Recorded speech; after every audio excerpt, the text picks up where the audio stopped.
नमस्कार, हमारा नाम है समरीन और आपने देखना शुरू कर दिया है लाइव सिटीज। देखिए, बीपीएससी 17वीं मामला ठंडा पड़ता हुआ दिखाई नहीं दे रहा है।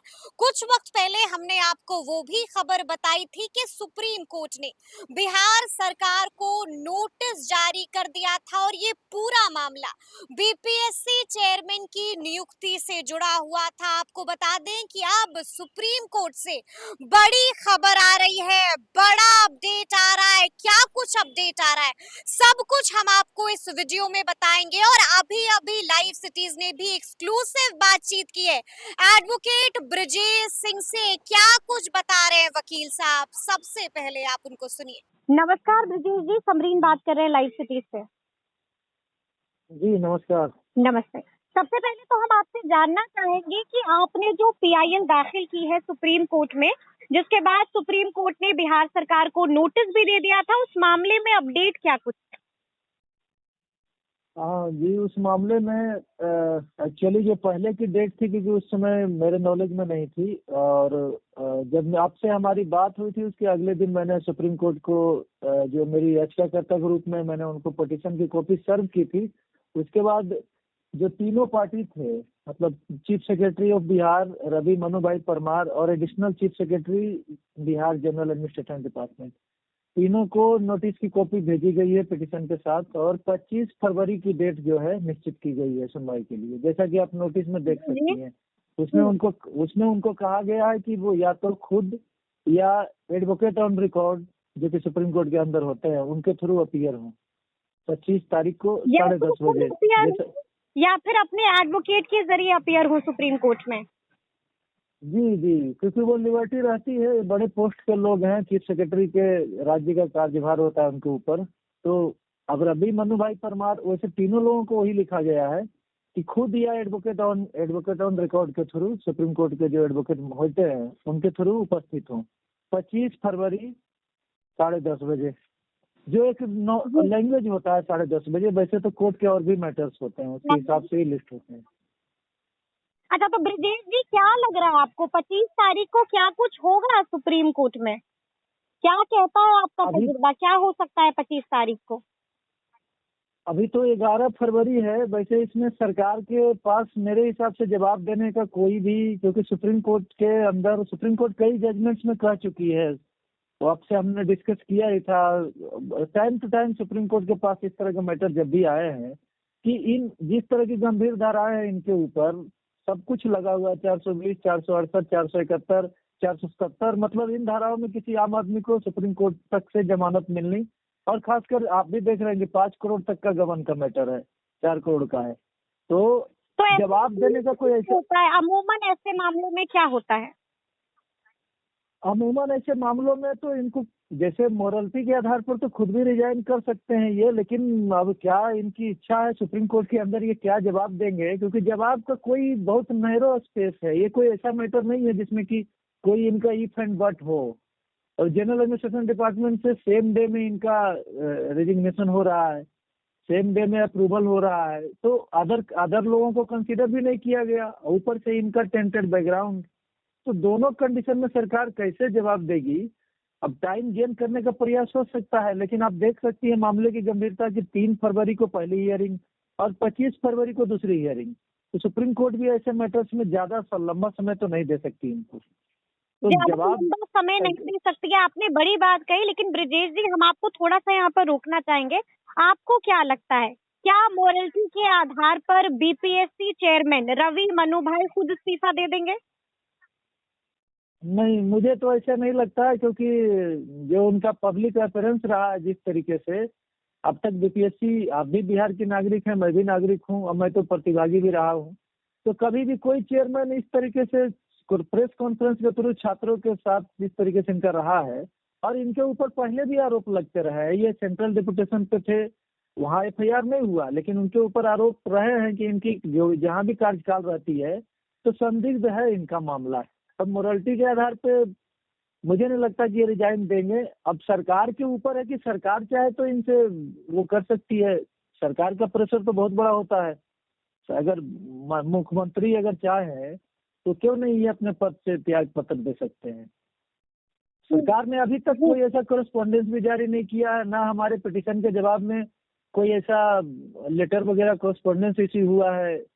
अभी तो वही तो मुझे नहीं लगता कि कोई रिजाइन करेंगे। लेकिन समरीन जी, सुप्रीम कोर्ट में इनका सरवाइव करना बहुत कठिन है, क्योंकि दो चीजें हैं।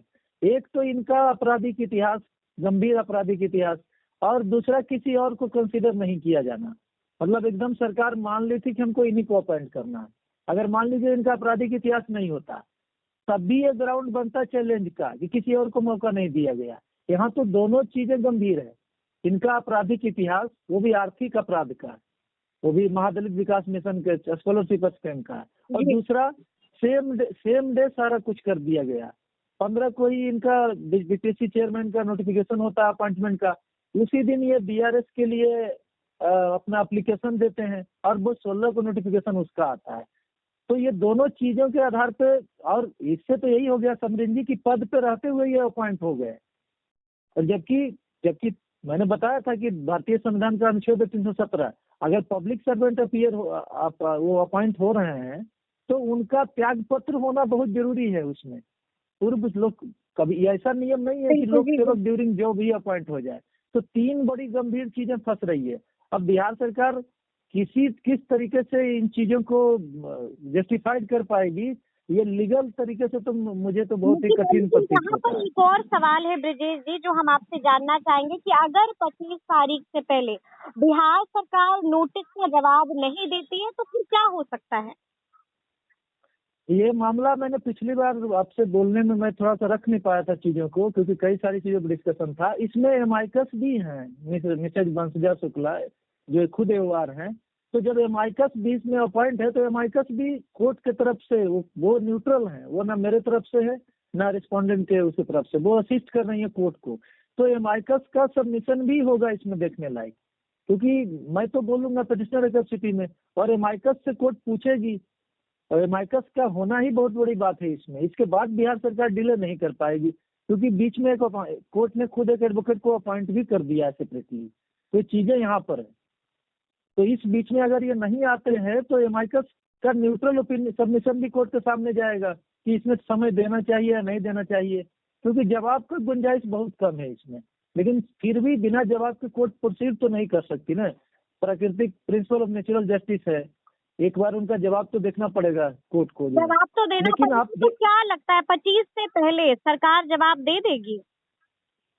बिहार पुल का जैसे मैंने जिक्र किया था, तो 2 दिनों में इनका जवाब आ गया था, जो 8 महीने से नहीं दिए थे। संभवतः आप लोगों को मीडिया जिस तरीके से इस चीजों को उठा रही है, तो पब्लिक प्रेशर में, और अब गर्मी बाग में प्रोटेस्ट भी चल रहा है, हाई कोर्ट में भी मैटर आगे पीछे हो रहा है। तो हो सकता है कि अभी 7 दिन बचे हुए हैं, इस बीच में इनका कोई शॉर्ट रिप्लाई आ सकता है। मैं अपने प्रश्न शॉर्ट रिप्लाई करते हैं और फिर परमिशन मांग लेते हैं कि अगर कोर्ट बोलेगी तो हम डिटेल रिप्लाई दे देंगे।